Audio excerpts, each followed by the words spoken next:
میں نے کہی تو بھی مر جاؤ، تیری اولاد تیری قبر پہ پڑ جائے گی، کچھ ہے راجو، تو نواجیاں تاری ہے، تو ہی 214 سال میں تو بھول جا، تو بھول جائے گی تیری اولاد کہ بابا کی قبر بیٹھ گئی اٹھ گئی ہے، کہ بابا قبر نہیں ہے نکل کے بھگو، تیری اولاد بچھا کے جو ہے نہیں دے ہم ہی نہ دیکھ رہے کون دیکھے گا ہمارے ہیں، ایسی فلسی اولاد ہم پیدا کرتے ہیں۔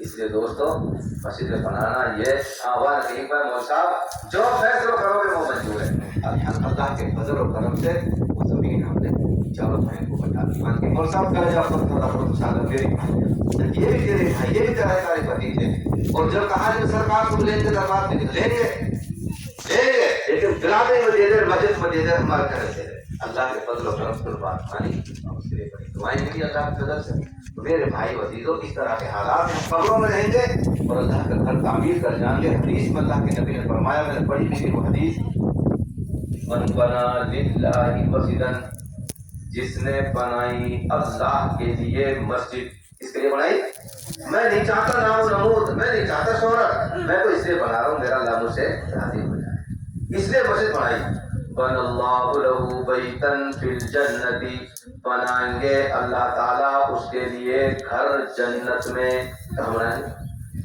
گھر بنا لے تو کثرت سے ہی جنت میں گھر ہوتا ہوئے خبر نہیں چاہیے نا، ہر مسلمان چاہیے جنت میں تو گھر، ہم کیسے رہیں گے جنت میں گھر۔ ایک حدیث میں ہے، من بنا للہ مسجدا بن اللہ لہ بیتا مثلہ فی الجنہ، جیسی مسجد بنائی ویسو ہی جنت میں گھر ملے گا۔ یہ کلمہ تو کہیں مت تقریر کا خدمت ہو بخاری مانا کہ لوگ یار مول صاحب آپ نے بات بتائی حدیث میں کہ اللہ ایسو ہی گھر بنائے کو جیسے ہم بنا گے، اگر میں نے بنائی مسجد 100 فٹ کی تو جنت میں گھر 100 فٹ کو ملے گا، مسجد بنائی 20 فٹ کی تو گھر جنت میں ملے گا 20 فٹ کو ہی۔ اللہ اکبر، بڑا اچھا سوال کیا اللہ نے، میرے دل میں بڑا اچھا جواب ڈالا۔ میں نے کہ آپ نے مسجد بنائی اپنی صلاحیت کے مطابق 20 فٹ کی، اب تو اپنی صلاحیت کی تلنا اللہ کی صلاحیتوں سے کرنا چاہتا ہے؟ اللہ کی صلاحیت کتنی بڑی ہے؟ ایک آدمی ناجوان لو آوے اور وہ سنو کہے کہ ایک کام کر کہ یہ سارے کوٹھے لے جا مول صاحب، تو ہم سمجھیں گے یا تو دماغ ٹہل کو اور یا مذاق کر رہو، جو کیوں کرو کوئی کوٹھی لے جا۔ تو میرے عزیز بھائیو، بادشاہ کے پاس ایک فقیر آیا، اس نے سوال کیا کہ جی کچھ دے دو اللہ کے نام پہ۔ بادشاہ نے تھیلی نکالی تو وہاں میں 4000 اشر تھی، کتنی؟ اور وہاں کی مار کا ہے فقیر کی اکٹھی دونی کی، اور وہاں نے دے دی 4000 اشر کی۔ اب اشرفین کے لے کے پھیلا کے جا گیا دربار کرو بھائی جا، تیرا کام ہوگا، تیرا سوال پوچھا تو نہ وہ سمجھ لو کوئی مذاق کرو میرے ساتھ، فقیر روپے ملے ہیں 4000 اشر کی مل گئی، پوچھا میں آخر بادشاہ اٹھ کے بادشاہ کے بھیجا کہ بادشاہ سلامت، میری اتنی اوقات نہیں ہے۔